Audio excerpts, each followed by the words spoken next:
Hello everyone. In this presentation, I'm going to share our research empowering communities in marginalized surroundings.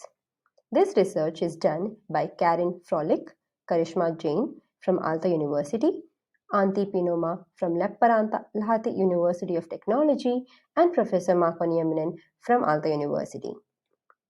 Marginalized areas have become a focus of development as nations seek to address poverty that associate with such surroundings. This marginalization is often a result of geographical location, cultural, sociopolitical, and economic factors. ICTs and supporting infrastructure are seen as tools for promoting development in such communities.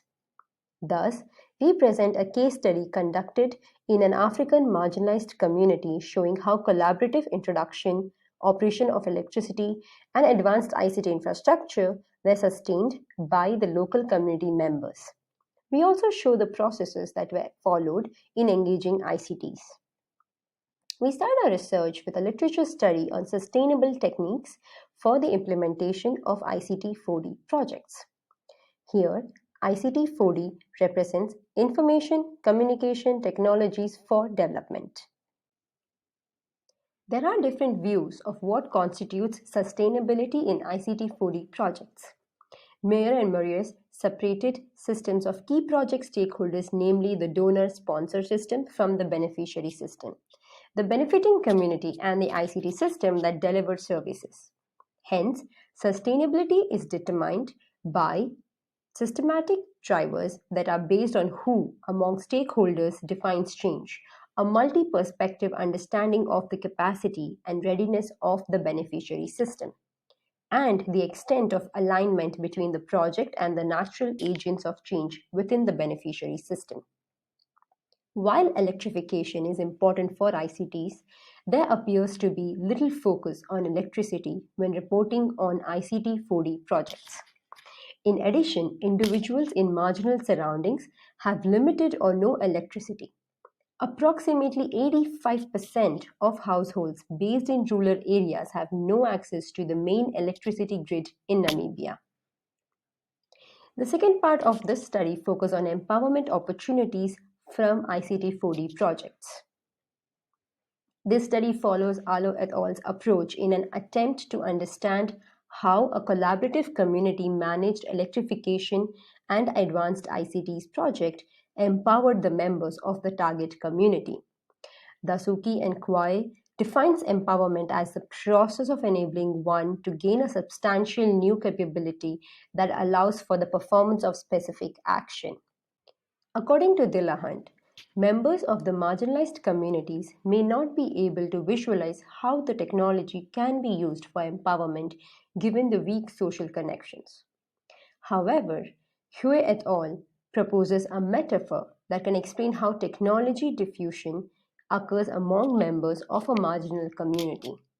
They propose awareness and willingness, self-efficacy, and overcoming digital obstacles. Once the members find their way into engaging the technology, it is expected that they will benefit from different forms of empowerment, which can be further classified into different dimensions: community, political, economic, cultural, gender, psychological, social, and information. The questions that guided us through the project were how to establish a community-centered ICT infrastructure with sustainable implementation. What is sustainable implementation of ICT 4D projects and electrification in marginalized communities? How do ICT 4D projects can empower marginalized communities? This study followed a pragmatism research philosophy, a triangulation of different data sources including observations, discussions during meetings, online chats, and documentations that were generated during the course of the project. The project was a pilot demonstration in a small town in the northern part of Namibia. Data was gathered over a period of 1 year.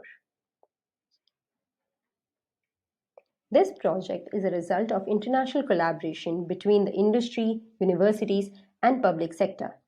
The project is anchored on three main technical pillars: electricity, connectivity, and access to digital services for empowering marginalized communities. The gathered data was analyzed using qualitative methods. Especially coding was used to classify emerging themes according to the ones found in literature. This is an overview of the project timeline. In April 2018, we visited the ministries to get approval and also identify our stakeholders. During December 2018, we collected survey data and evaluated local sites. Early 2019, project pilot setup were discussed in the research project and town council delegation meetings. Due to component delivery delays, a preliminary version of the system was commissioned jointly on site with project experts, and electricity supply started later in 2019. In March 2020, pilot system was upgraded to originally planned configurations. Wi-Fi network coverage was extended with additional Wi-Fi hotspots. The project was funded by Finnish government through Business Finland and Ministry of Foreign Affairs. Participating research partners include Aalto University, LUT University, and Namibia University of Science and Technology. Onipa Town Council were the stakeholders from the public sector, and first 5 holes joined as beneficiaries. With upgrade on Wi-Fi, the network expanded to the surrounding community members. Development efforts, challenges, and the supporting structure. The common challenges that were experienced during the first months of the project include the unequal use of electricity among beneficiaries. The solution was temporary, consisting of solar power production with 1.8 peak power generation capacity, lithium batteries, inverter, supporting charging mobile phones, radio and TV, fans, LED lighting, powering the ICT equipment. This caused a runout of the energy capacity. The batteries lost all charge around midnight.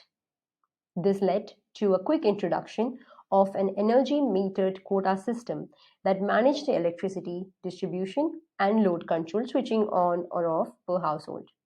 In order to enable informed usage of electricity, the mobile accessible real-time electricity monitoring portal was developed and made accessible to beneficiaries.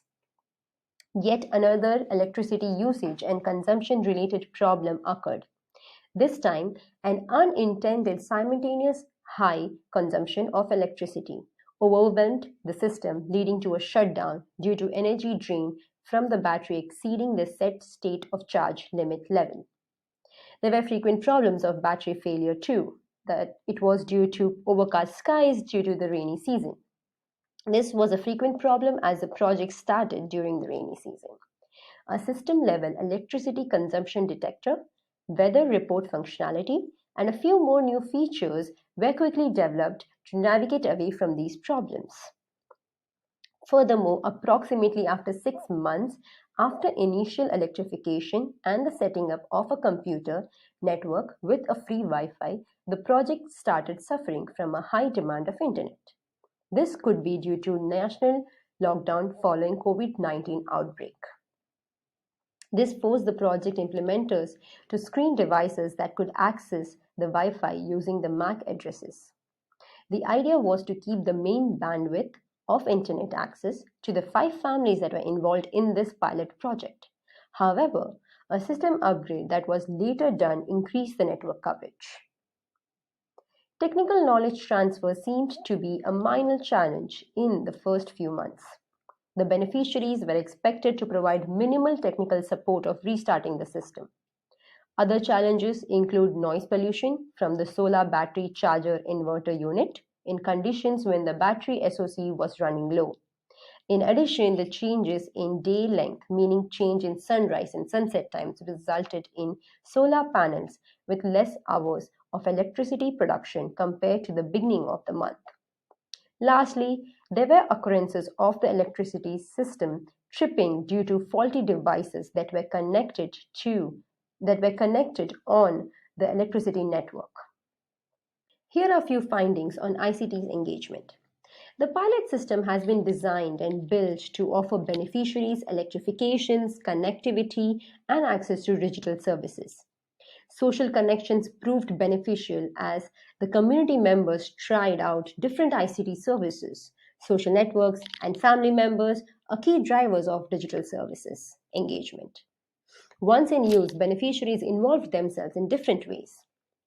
As an example, there was a woman entrepreneur using WhatsApp video call and pictures to enhance communication with customers and advertising.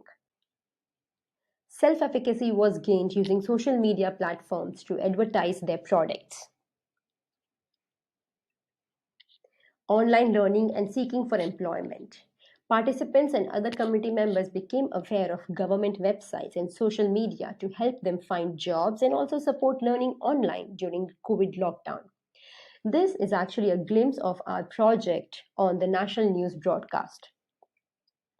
Now let's look at the findings related to the empowerment framework.